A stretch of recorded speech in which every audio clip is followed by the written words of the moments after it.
This is News 6 Tonight. Hello and welcome to News 6 Tonight. Glad to have you with us on a Friday. We are wrapping this week up, and Ginger has the evening off. We have Laverne McGee, our community correspondent, with us tonight. How you doing, Laverne? I'm doing great. Shout out to Osceola County. That's my beat. Right. Yes, she covers Osceola County, and really you cover a ton of big stories. Osceola County is your focus, but from that you branch off. You're constantly interviewing the governor and big heads of state, and we're going to talk about that in just a little bit after we hit up some big headlines that are going on today. Lots happening, right? And there is a lot, busy Friday in the news. And we all have covered this Charlie Kirk tragedy, the assassination that happened in Utah. Well, since then, a social media firestorm has taken place. You see lots of memorials and prayers on Facebook and Instagram, but then you also see other people taking a different route, maybe making light of the situation or writing posts in which they say they don't have sympathy for Charlie Kirk. So, and then you have other people pointing out those posts, and it's really just become a rough place. The internet is always a rough place, but especially in times like this. So Florida leaders have made an announcement, and they said, look, if we find teachers or government employees who are posting these callous comments about the Charlie Kirk situation, you might lose your job or face some sort of repercussions with this. Our community correspondent, Mike Valenti, is breaking down this issue. Education Commissioner Anastasios Kamoutsas is warning educators that their teaching certificates could be in jeopardy if they post, quote, despicable comments on social media regarding the horrific assassination of Charlie Kirk. In a memo with the subject line, Upholding Professional Conduct and Ethical Responsibilities, Kamoutsas said that he had learned some Florida educators were making such posts. In a Facebook video posted Friday morning, Florida Education Association President Andrew Spar did not mention Kirk's assassination, but he did say that he's been reflecting on the events of the last few weeks. I think it's really important that, one, we're careful with what we say and what we post on social media. Social media is not our friend. This week, the Clay County School District suspended a teacher who referenced Kirk's death in a post. And we learned Friday that Osceola is investigating an employee there, and it's not clear what that person had posted. In Kamoutsas' memo, he wrote that these few are not a reflection of the great high-quality teachers in the state. Nevertheless, he will be conducting an investigation of every educator who engages in this, quote, vile, sanctionable behavior. I think the commissioner can take a very different tone, one that is supportive and guiding teachers and staff and administrators in our schools, rather than one that sends a chilling effect across our districts.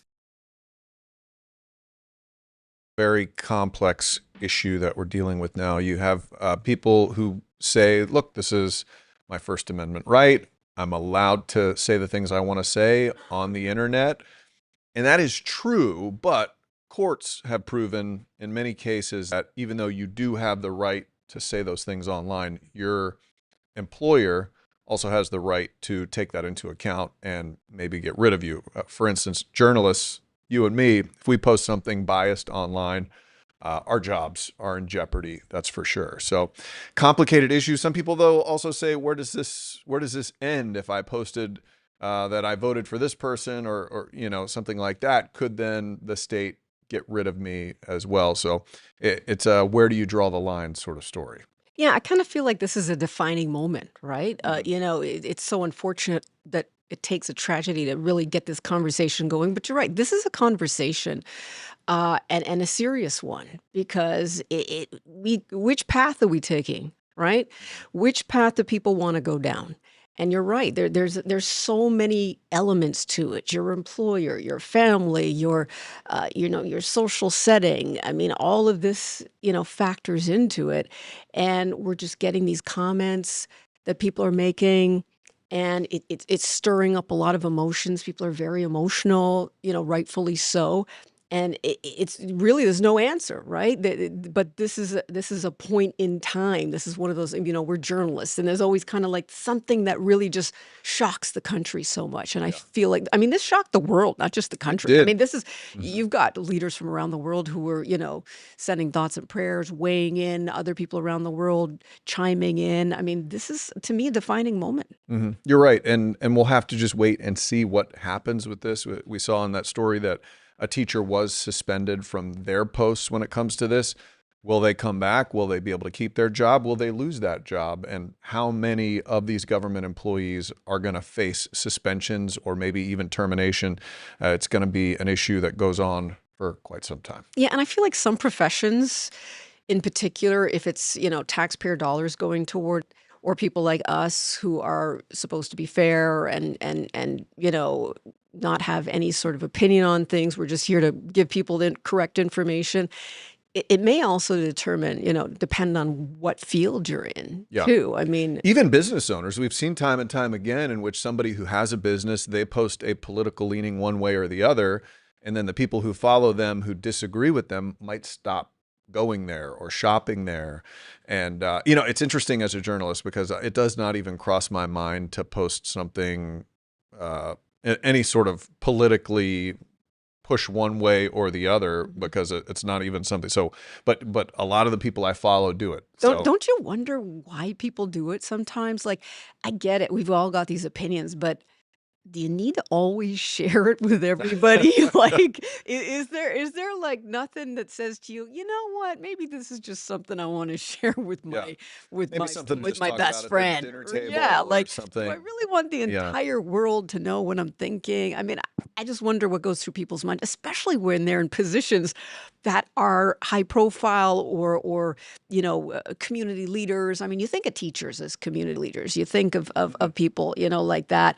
People who work for the government, they're on the taxpayers' dime. So what are you thinking out there? Yeah. Let us know. Let me know. Shoot me a comment, because they can. I want to know, like, why do you think that you need to tell everybody this? And are you going to really change your mind? And if you do, more power to you. You do you, right? But just what is that accomplishing? What is the goal of doing that? Is it just to share, or are you trying to change the narrative?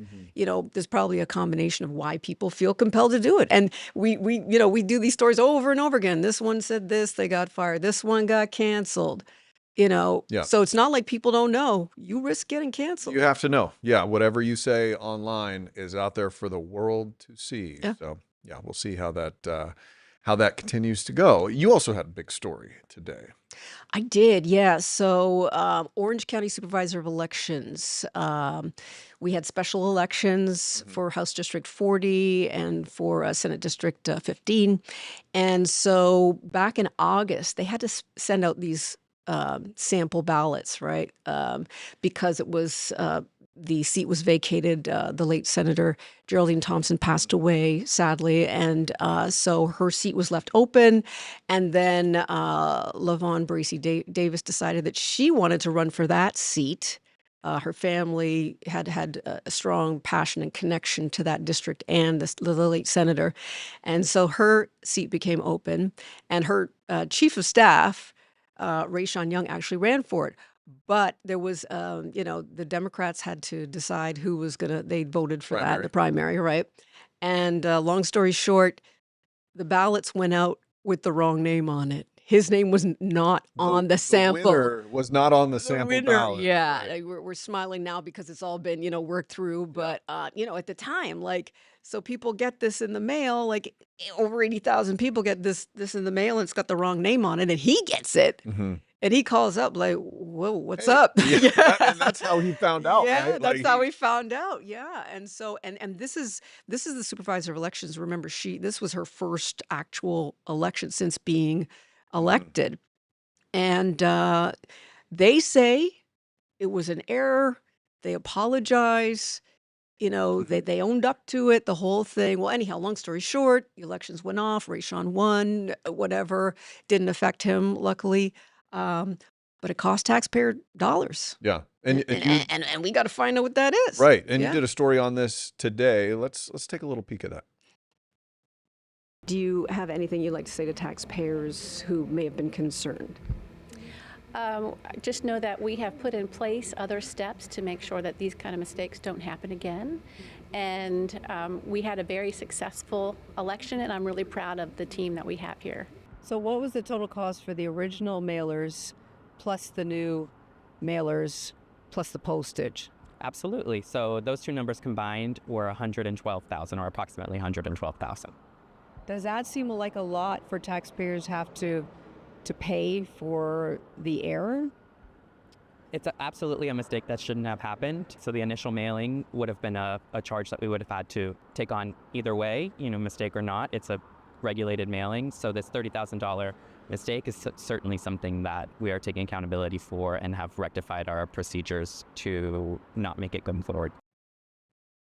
Okay, so Matt, here are those documents that I was getting from them. Literally, like I was about to go on air, like literally on our 4 o'clock newscast, and they're coming out to the car and bringing me documents because we're asking, like, listen, how much did this cost? And just coincidentally, we got the documents the same day that they were actually certifying the election. So the election happens. That was Tuesday, September 2nd, and then they have the canvassing board, which has to officially go through and do all of that stuff to certify the results of the election. So that happened today, and we got these documents, and then we're looking through it, and it's postage and it's printing costs. And I mean, yes, it was an error, but this taxpayer money. So Yeah. we, of course, felt the need to go through it and really talk to them and talk to the supervisor of election about this and how they're addressing this to make sure something like this doesn't happen. Because God knows we cannot, continue to have Money's tight. errors. Money's tight these days. Yeah. So if they say they've corrected the situation so this won't happen in the future,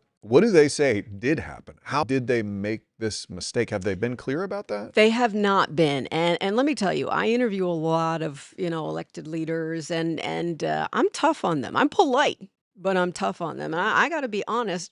I couldn't tell you. They really skirted the issue, and I pressed and I pressed. I said, "Is anybody being held accountable for this?" And they said, "We are not tracing it back to one person. We are blaming it on the system, the process that was involved and caused an error." So I'm going to That's go. about as generic as you can It's get. with that generic. answer. I pressed them hard. I'm going back to them actually next week. They're sending out to all 800 and something thousand voters next week. If you're in Orange County, you're going to get in the mail a card, a letter saying that you need to update your address. So they're actually, and that's required by law, state law. They have to do that. Yeah. So they're on our radar. And again, they come up with these, responses. We continue to press them, but they know that we are concerned. They know you're watching. They know that we are advocating for the taxpayer. And so I think at least we know that they are going to be a whole lot more careful about things moving forward. So again, we don't know. Like I said, I asked her staff members, and they would not give me a concrete answer as to what specifically made this happen, this error, to put the wrong, I mean, that's a big error, the That's wrong pretty name. much the whole job. Yeah. Is to put the right names on the ballots. Yeah, exactly. Okay, well, it's an interesting story, one of the many interesting stories that you have brought us recently. Many of your stories come from Osceola County. That is where you are our community correspondent. And man, as soon as you became the community correspondent there, huge stories started breaking, and you were really at the forefront of them. Specifically, I'm thinking of the sheriff that went down there, and he is now charged with racketeering and possibly being involved with an illegal gambling operation. Marcos Lopez, Is it- Exhibit B. Exhibit B, Matt, a little weekend reading. So we got these documents today, like 250 pages, a lot of financial ledgers, that sort of thing. These are from Sheriff Blackman. Of course, he was accused of racketeering, illegal gambling operation, that sort of thing. There's some doozies in this. We actually have this posted The online, whole thing the is whole on thing. You're just a clickorlando.com. little bored this weekend, right? No, this is juicy Yeah, it's reading. good stuff. No, in all seriousness, he was the sheriff, suspended, of course. And And there are text messages in there, according to the report, with him and a woman who had an supposed illegal gambling operation in which he says, "Don't worry, when I'm the sheriff, we're going to be able to open this thing up." And yeah, this was happening. This whole gambling casino undercover operation, whatever you want to call it, was talked about before he even got elected. And he was Yes. elected twice. So Right. this goes back a long way. And again, he's pleaded, he has his day in court. That's He's right. pleaded not He's guilty. only charged right now. Yeah. And so we can't make any judgment, but these documents certainly are concerning. Can you talk about, because I think this brings up a good point. This is one of the hardest things about being a reporter, just outside of the actual story itself. So I want you to imagine you're a reporter and they say, okay, we just got this document dump usually on a Friday from the Yeah, Marcos Lopez case. How do you manage to read through all those pages and then try to put together a 1.5-minute story for the 5 o'clock news? That is a real challenge. It is. And, this is actually, this is something that I have not done a story. Mike DeForest has actually Yeah. been the one who has been, really on top You of have this. done that many times. But I do this all the time. And I did it before Chat GPT, by the way. Okay. Just right. saying. Yeah. But no, you just got to go through. And there's certain things that jump out. Yeah. Certain things you scan through it. And like I said, when you see the text, the text, the Yeah. texts always get You them, know what right? they selected a text Yeah, in like- this that it's probably pretty juicy. Yeah, and people still don't get that. There's a thing called Signal. I don't know if you've heard of that. Signal to noise ratio. Signal, which is like an app, and a Oh. lot of government and elected officials use it because you can't 'Cause you track can't it down. Yeah. Well, he didn't get that memo. He used They were text. just using the yeah, text and, message apps. and there it is. So I mean, there's full color pictures in this thing. I'm yeah, looking- go online. You got to see this. I'm honestly. very interested to see what happens with that. All right, Laverne, stick around. We're going to take a quick break and we're going to come back. I covered a story about a bear that has invaded a neighborhood. Neighbors contacted us and they're like, what can we do about this? We're going to talk about that coming up after Okay. the break. Welcome to News 6 Tonight. We are so thankful that you're joining us here wherever you found us. Yeah, you know what this tells me? If you have made this your new streaming destination, it tells me you're smart. Also, good looking. Because you chose to watch the news in a different way. That makes you really smart. Anybody can give you the news from a teleprompter or an old newspaper. We do it in a fresh new way. That's right. So check us out wherever you like to stream. We have this app for your TV, News 6 Plus. You can find it on Roku and Amazon and whatever your smart TV is cooking. So thank you. We would love to hear your comments down Oh my below. gosh. Yeah. And then we'll show them. Yeah, we will. News 6 Plus. The plus is you. Ooh.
Hey, welcome back to News 6 Tonight. Often people call us here in this newsroom when they have nowhere else to turn, and they're not sure what to do in certain situations. Well, we got a message from a guy in our neighborhood network who was dealing with this big bear that showed up on his Ring doorbell camera. It's kind of funny. He actually wanted to start a YouTube channel, and he put a camera on this RV and parked it in his driveway. And then they saw this big lumbering bear, and then they saw it on their camera right at their doorstep. So he contacted us to try to get him the most up-to-date information on what his options are. Unfortunately, He wanted you to go up there and get the bear. he wanted me to wrestle the wrestle bear, with Matt. the Help this bear guy and say, out. hey, stay off of this guy's property. I didn't quite go that far, but we got him some information. Let's take a look. Knocking over trash cans, cracking open his fence, and visiting his front door. And he comes at like 10:30 at night, which is pretty early. Like, I could be coming home from a late dinner and run into him in my driveway. That'd be a little scary. In fact, it almost happened the other night. Watch this surveillance video of the bear at 8:24 p.m. Then at 9 o'clock, a pizza delivery woman walks the very same path. Keep in mind, Bain does not live in a rural area. His home is near the 417 and Colonial. He thinks the bear has taken refuge in this 20-acre preserve behind his house. We reached out to FWC to ask what Bain should do. They said he should move his garbage cans to the garage, which he did, but the bear keeps coming, especially on garbage day. On Sunday, when we got to take him out to the curb, he knows that, and he'll go down the street and knock everyone's garbage cans over and eat all their garbage. Aside from that, according to an email response, the FWC will attempt to capture and humanely kill any bear that shows signs it may be at risk to public safety. So far, this bear has only shown aggression toward trash can lids. So tough situation for this guy. He is an animal lover. I went to this guy's house. He breeds snakes. Okay, good luck with that. And he has a dog that he adores. And he doesn't want anything bad to happen to this bear, but he's like very freaked out by it. He has an injury to his foot. He has a hard time getting around. He's like, if I come across this bear, I'm very worried. That's freaking me out, Matt. You're Yeah. really calm about this, but if I saw a bear at my door, Can you imagine? roaming around your house, like Yeah. that's scary. And you're telling me that you can't do anything about it? So there's not much that FWC can do. So they sent him an email in which they told him how to get his property ready. Like, hey, get rid of the trash, get rid of bird feeders. If you have a dog that you put out in the back, get an electric fence. And he's like, I don't want an electric fence to hurt my dog Right. or the bear, really. And so, yeah, he's worried. And it's interesting. So the thing that blew my mind about this is this is at the 417 and Colonial. Colonial. Yeah, right. Like Wow. just north of Colonial, near the 417. It is a very Busy. super busy area. So anyway, story we wanted to bring you today, and I want to jump to the next one because we are chatting tonight, Laverne, and it's going really well. I'm enjoying this. But the e-bikes, they become really controversial, and some city commissioners in DeLand, they want to have an ordinance that cracks down on these e-bikes. Controversial e-bike. Very controversial. And so let's listen into that story. These new proposed rules for e-bike riders here in Palm Coast would include banning them from anybody riding them under the age of 13. You wouldn't be able to go over 10 miles per hour on most sidewalks in this city, and you also would not be allowed to wear AirPods or headphones when riding. I see them quite often going too fast. Some e-bike riders told Palm Coast City Council this week these proposed rules are too harsh. Under the proposed ordinance, anyone breaking the new rules could face a $100 fine or even have their bike confiscated. Many of the e-bikes are not following what the statute says because they adjust them, they tweak them, if you will, so they can go faster than state law allows. Right now, state law says local governments can make their own e-bike ordinances. Sheriff Staley says he's also working with sponsors to advance a bill in the state that would enhance the state law so everyone would be on the same page. All right, so that was Molly Reed reporting for us there in Palm Coast. So we'll see a lot of cities. Every city is having to make decisions when it comes to these e-bike. We'll see what they come up with. Want to get to our meteorologist, Jonathan Kagas. He is with us live in the Digital Weather Center. Wanted to give people a little taste, just a quick little taste of what they could expect this weekend. It should be nice. Yeah, so I'm going to give the people a quick little taste of Florida fall this weekend. If you've been outside last night, it felt kind of nice. for September standards. Okay, we have to add the asterisk, but I think we're going to add that a little bit more this weekend as some drier air comes down. So coming up at 9:30, guys, we are going to highlight what that front means. It brought us all that rain early in the week, but now it's hanging out in South Florida, and it's going to continue to help to push some drier air down the Florida peninsula. Some of us will see rain tomorrow. Most will be dry, and I think all will get in on that little taste, just a taste of a little bit of that drier weather. Just I a think it's little gonna be bit of really nice. just a little bit of pumpkin spice. That's all we need. Jonathan Kagas, thank you so much. Check him out at 9:30. He's got a great show coming up right after this. We're going to take another quick break. We'll be right back. Welcome to News 6 Tonight. We are so thankful that you're joining us here wherever you found us. Yeah, you know what this tells me? If you have made this your new streaming destination, it tells me you're smart. Also good looking, because you chose to watch the news in a different way. That makes you really smart. Anybody can give you the news from a teleprompter or an old newspaper. We do it in a fresh new way. That's right. So check us out wherever you like to stream. We have this app for your TV, News 6 Plus. You can find it on Roku and Amazon and whatever your smart TV is cooking. So thank you. We would love to hear your comments down Oh my below. gosh. Yeah. And then we'll show them. Yeah, we will. News 6 Plus. The plus is you. Ooh.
Okay, welcome back to News 6 Tonight. We mentioned this story about the Osceola Sheriff Marcos Lopez and the huge document dump that just came down. Our investigator Mike DeForest has combed through all of this, and he has done what we talked about, how difficult it is to put that story together. He's going to have that for you coming up at 10 o'clock tonight, and some of the stuff in there is going to be very interesting to you if you've been following this case, and if not, he'll get you caught up. Laverne McGee, I enjoyed this. Thank you for coming on the show tonight. Glad to be here. Thanks for having me. It was very nice. And you, good luck with your community correspondence and keep getting those big interviews. Osceola County. I want Osceola County. If you ever have an Osceola County story, hit up me up. Laverne Hit McGee. me up. Have yourself a great night. We'll see you at 10.